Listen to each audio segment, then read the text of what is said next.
Hello दोस्तों, नमस्कार। आज फिर एक नई कहानी के साथ आप सबका अपने चैनल में स्वागत करती हूँ। आज की कहानी है श्रीमती मनु भंडारी जी के द्वारा लिखा हुआ रानी माँ का चबूतरा। तो चलिए आज की कहानी सुनते हैं। खातिर हम क्या करेंगे काका, बच्चों को सुलाते सुलाते देर हो गई। फिर बूढ़ी काकी की ओर घूमकर बोली, काकी कल धन्नी को भी रानी माँ के चबूतरे पर दिया जलाने के लिए ले जाना है। यह रानी माँ का चबूतरा क्या है? धन्नी ने कुछ कौतूहल से पूछा। खरबूजे के सूखे बीज छिलते हुए काकी बोली, वाह, कल से तुम यहाँ आई हो और रामी ने तुम्हें चबूतरे की बात भी नहीं बताई। क्या बताए बेटी, हम भागवान हैं जो रानी माँ के नगर में बसते हैं। बड़ी भागवंती नारी थी। आज भी मुझे वह दिन याद आता है तो आंखों में आंसू आ जाते हैं और श्रद्धा से गत हो बूढ़ी काकी ने काम को बीच में छोड़कर स्वर्ग में बसने वाली रानी माँ को प्रणाम किया। बस्ती वालों के लिए यह कथा कोई नई नहीं थी, फिर भी दत्तचित होकर उस कथा को ऐसे सुनने लगे जैसे पहली बार ही सुन रहे हों। स्त्रियों का तो ऐसा विश्वास था कि जितनी बार इस कथा को कहेंगी या सुनेंगी उनका पुण्य बढ़ेगा। हाथों को माथे पर छुआकर फिर अपना छोड़ा हुआ काम संभाला और काकी बोली, कोई 10 साल पहले की बात होगी। हमारे नगर सेठ के बेटे पर शीतला माई का कोप हुआ। पानी की तरह पैसा बहाया। वैद्य हकीमों का तांता लग गया, पर शीतला माई तो कोई और ही खेल खेलने आई थी। वे इन दवाइयों से क्यों शांत होती भला?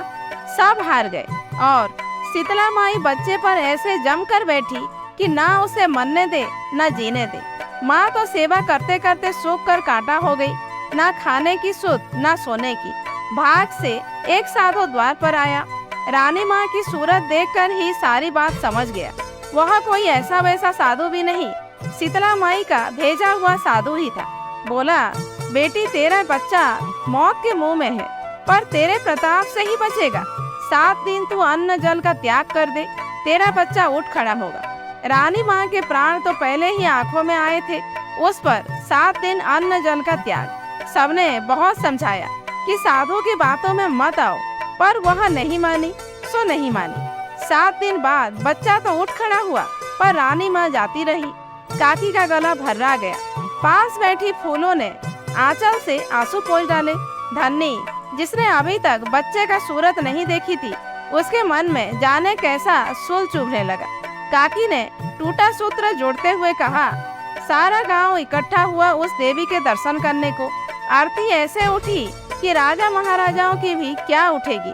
नगर सेठ ने बहू बीच में ही बात काटकर फूलों बोली, केसर के छींटे की बात तो कही ही नहीं। फिर उसने कुछ इस भाव से धन्नी को देखा मानो कह रही हो, इस घटना की राई रत्ती बात केवल काकी ही नहीं वह भी जानती है। हाँ बेटी, जब उसकी अर्थी उठी तो आसमान से केसर के बूंदे बरसती थी। और तमाशा देखो, इतनी भीड़ में से क्या मजाल जो एक छींटा भी दूसरे पर पड़ जाए। बस खाली आरती पर ही पड़ रहे थे छींटे। फिर सेठ जी ने अपने बगीचे में रानी माँ की याद में एक चबूतरा बनवाया। हर पूर्णमासी को नगर की औरतें वहाँ दिया जलाने जाती हैं, अपने बच्चों के लिए मनौती मानती है। रामी ने जरा काकी की ओर झुककर फुसफुसाते स्वर में कहा, धन्नी को भी इसलिए बुलाया है काकी कि कल इससे दिया जलवा दो। ब्याह को 4 साल होने आए, अभी तक कोख नहीं फली। 1-2 साल और बीत गया तो वह किसी और को घर में डाल लेगा। जरूर दिया जलवा, भगवान करेगा तो साल बीतते न बीतते गोद में बाल गोपाल खेलने लगेगा। रानी माँ का आशीर्वाद कभी आकार नहीं जानेगा। धन्नी लजा गई। साथ उसने यह भी महसूस किया कि यहाँ आकर उसने अच्छा ही किया।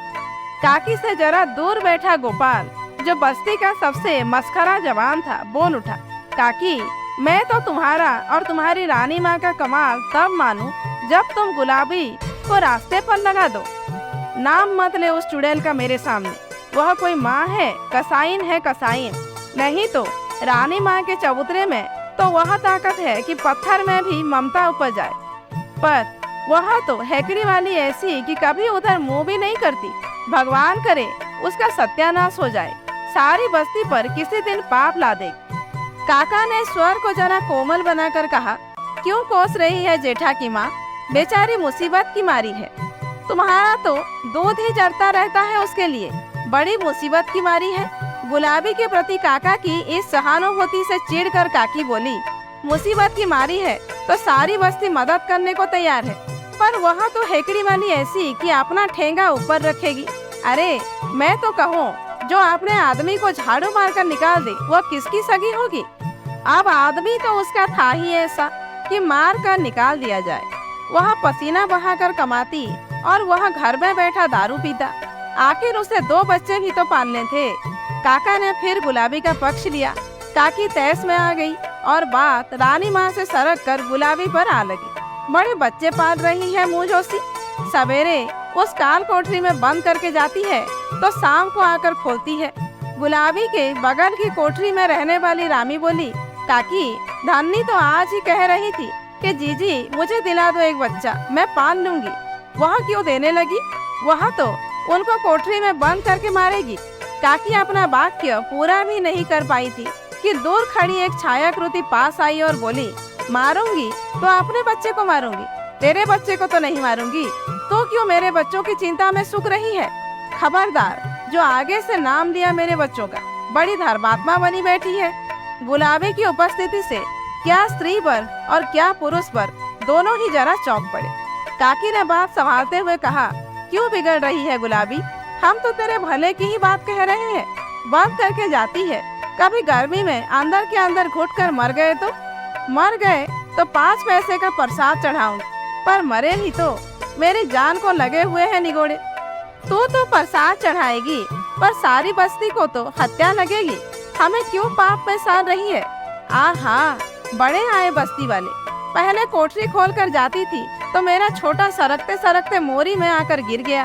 किसी ने उठाया तो नहीं। बड़े अपने बनते हैं। छोरा भी तो जाने किस माटी का बना हुआ है।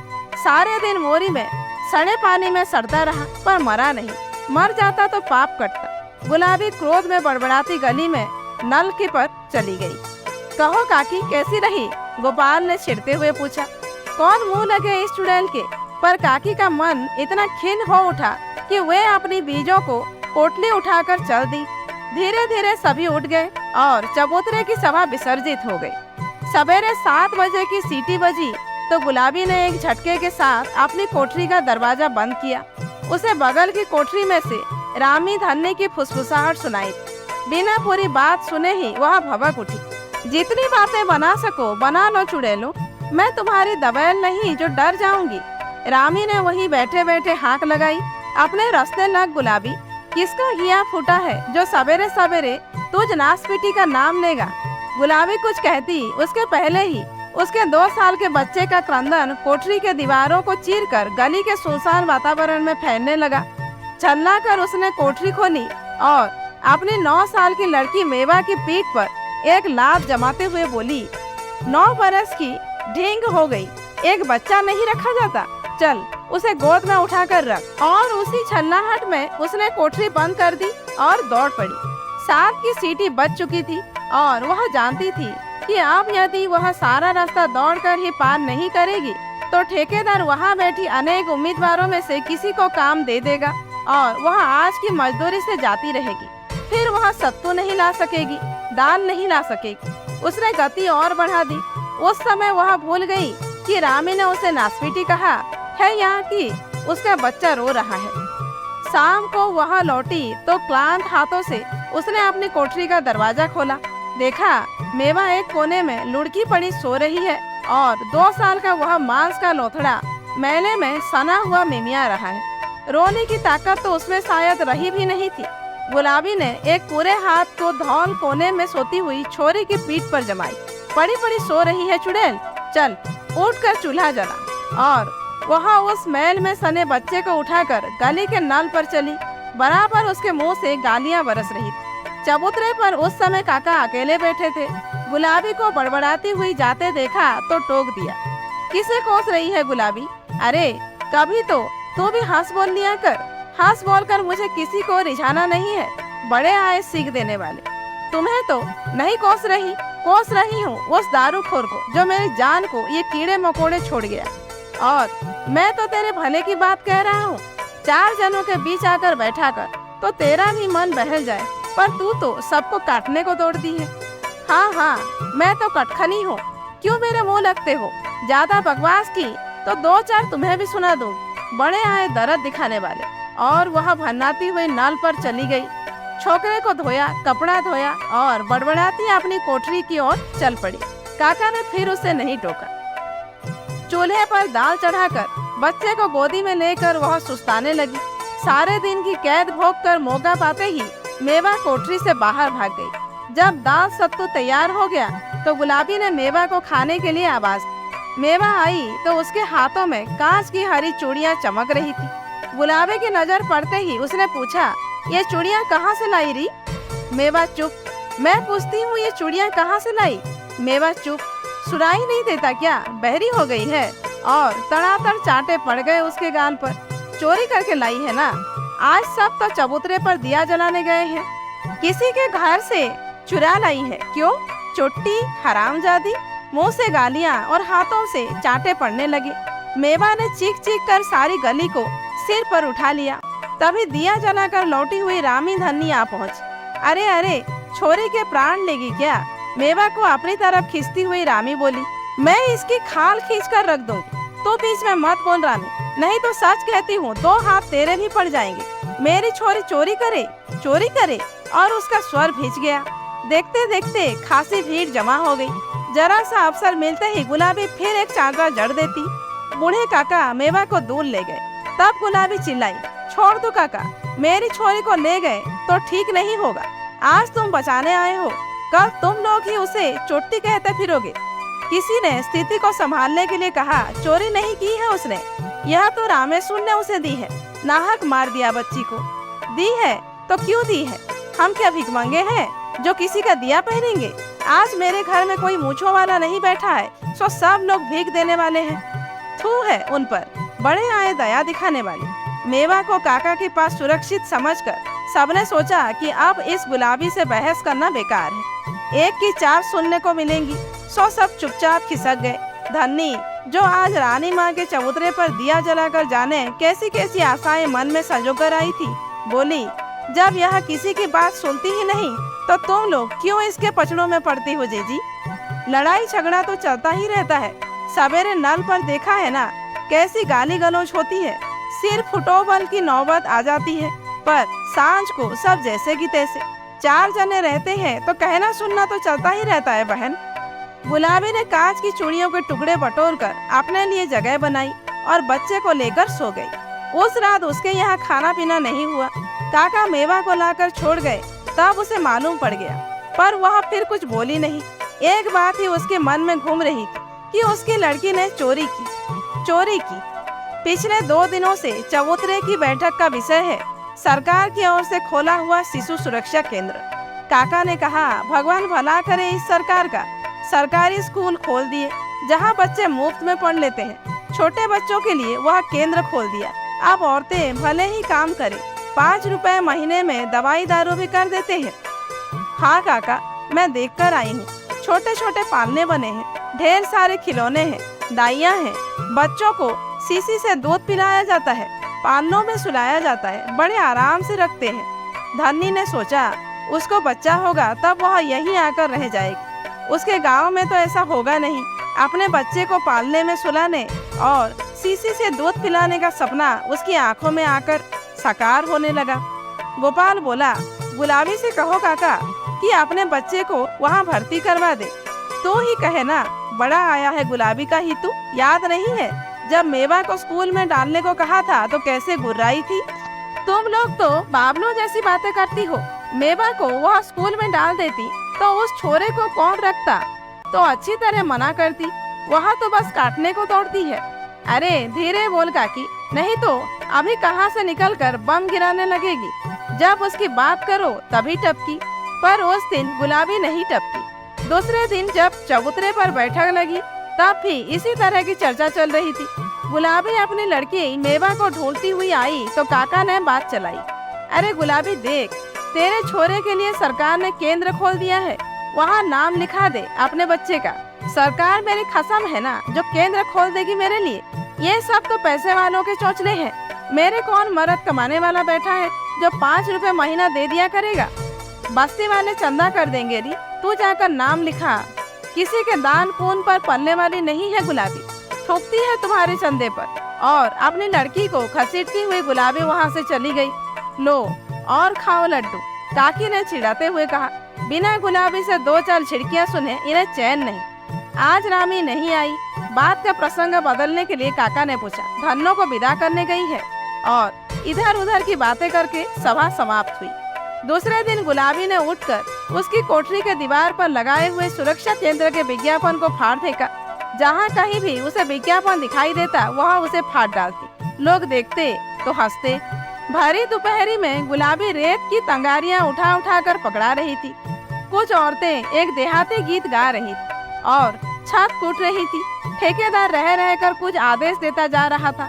गुलाबी का ध्यान अपने काम में था, पर अचानक ठेकेदार का स्वर उसके कान में पड़ा। पूरी बात तो वह नहीं सुन पाई, बस इतना सुना। इसी तरह तो जरा से आंधी पानी से घरों की छतें टूट जाती है। जरा अच्छी तरह उसने आसमान की तरफ देखा, कहीं बादल नहीं थे। फिर भी उसका हाथ रुक गया और उसके सामने उसकी कोठरी की टूटी फूटी छत घूम गई। यदि किसी दिन छत गिर गए तो हाथ चलाए ना, कड़क कर बगल वाली औरत ने कहा। वह कब से रेत की तगारी लिए खड़ी थी। एकाएक गुलाबी को होश आया। चला तो रही हूँ, कौन तेरे बाप की नौकर हूँ जो हुक्म चला रही है। शाम को गुलाबी जब लौटी तो ठेकेदार से थोड़ी सी सीमेंट और चूना मांग लाई। खा पी कर जब सब सो गए तो गुलाबी के घर से खटर पटर की आवाज शुरू हुई। गली में सोए हुए गोपाल ने पूछा, आधी रात को क्या कर रही है गुलाबी? तेरी कब्र खोद रही हूँ। जाने कैसे लोग हैं इस बस्ती के कि गुलाबी के काम में टांग अड़ाए बिना इन ससुरों की रोटी हजम नहीं होती। मर चुड़ैल। और गोपाल सो गया। उस दिन सारी रात कोठरी में कुछ ना कुछ होता ही रहा।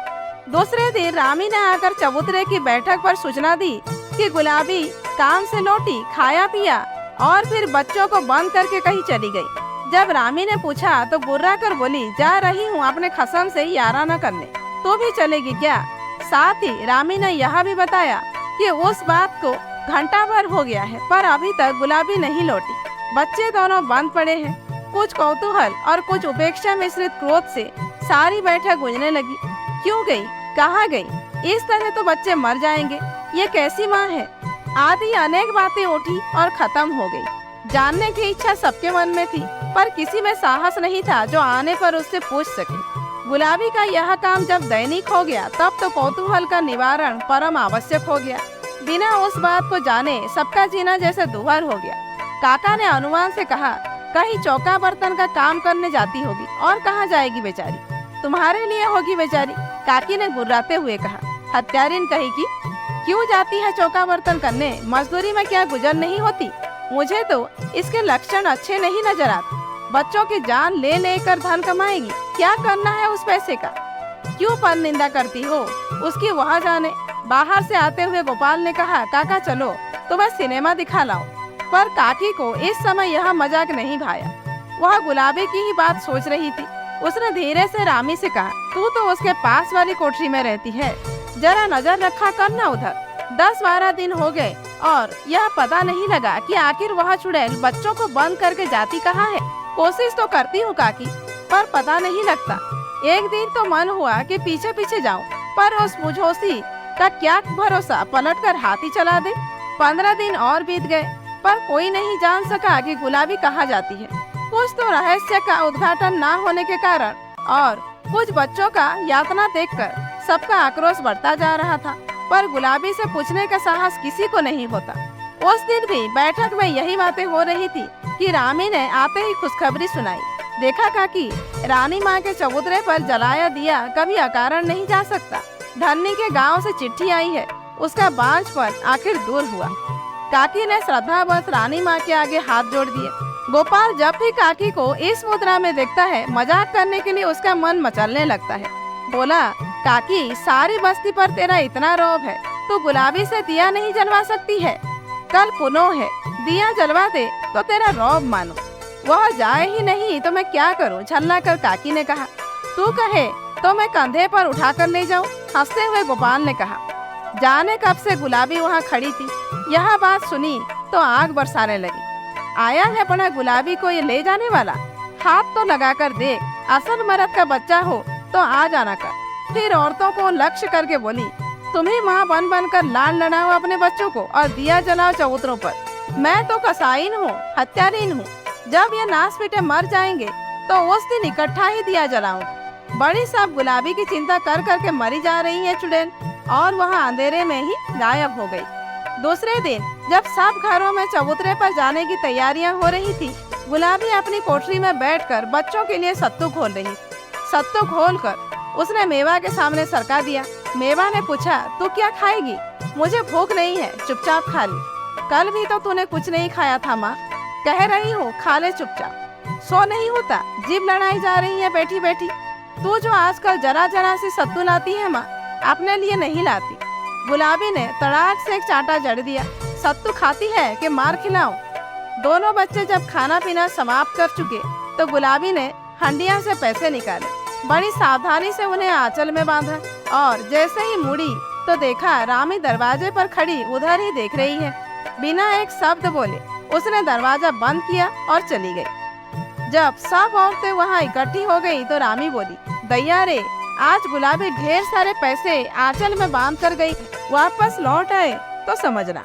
पैसे बांध कर? हाँ हाँ, मैंने अपनी आंखों से देखा है। मुझे तो लगता है चौका बर्तन की आड़ में कोई और ही लीला चल रही है। कौन उस पर नियत बिगाड़ेगा? सूखा छुआरा तो है। मर्दों का कोई भरोसा नहीं, जो ना कर गुजरे सो थोड़ा। रामी मुस्कुराई। जब दिया जलाकर औरतें लौटी तो देखा कि गुलाबी की कोठरी वैसी ही बंद थी। जल्दी जल्दी कपड़े उतार कर चबूतरे पर बैठक हुई। सारी बातें बढ़ा चढ़ा कर बताई गई। रोज कब तक लौट आती थी? काका ने पूछा। इस समय तक तो लौट आती थी, रामी ने कहा। आज तो वहाँ नहीं लौटने, सारी बस्ती का मुंह काला कर गई चुड़ैल। उसके बच्चों को कौन पालेगा अब? चूल्हे में जाएं उसके बच्चे। माँ होकर जब उसे ही दर्द नहीं आया तो हमें ही क्या पड़ी है? गोपाल ने कहा, चाहे कुछ भी खर्च हो जाए, कल ही जाकर रानी माँ के चबूतरे के पास ही एक गुलाबी का चबूतरा बनवाऊंगा। जब वहाँ दिया जलाने जाओ तो लगे हाथ ही गिन गिन कर 10 जूते उसके चबूतरे पर भी मार आया करना। तभी काका ने सबका ध्यान गली के मोड़ की ओर आक्रोशित किया। चांदनी के प्रकाश में सबने देखा, गली के ही 2 आदमी गुलाबी के अचेत शरीर को उठाकर ला रहे थे। चबूतरे की सारी भीड़ उस ओर दौड़ पड़ी।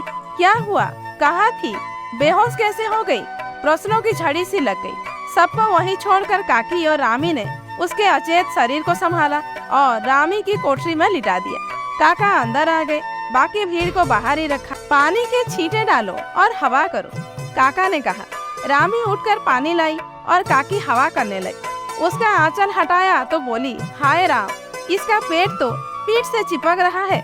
लगता है मानो 2-3 दिन से कुछ खाया ही नहीं है। रामी, थोड़ा सत्तू तो घोल कर ला। देख रही हो, काका ने अपनी नजर गुलाबी के सूखे मुरझाए चेहरे पर टिकाए हुए कहा। 1 महीने में क्या से क्या हो गई, जैसे बुढ़ापा आ गया हो। 1 महीने से मैंने इसे पास से ही नहीं देखा था। और देखो, इसके कपड़े ढीले कर दो, उमस भी तो कितनी है। काकी ने अंगिया के बंद ढीले कर दिए तो अंगिया में से कागज की एक पुड़िया सरक कर जमीन पर गई। काका ने कहा, देखें क्या है। काकी ने पुड़िया पकड़ा दी। काका ने दिए के धीमे प्रकाश में पुड़िया को खोला तो देखा कांच की 2 छोटी छोटी हरी चूड़ियाँ और शिशु सुरक्षा केंद्र की 5 रुपए की रसीद थी। तो दोस्तों, आज की कहानी यहीं पर समाप्त होती है। कहानी कैसी लगी कमेंट करके जरूर बताइए।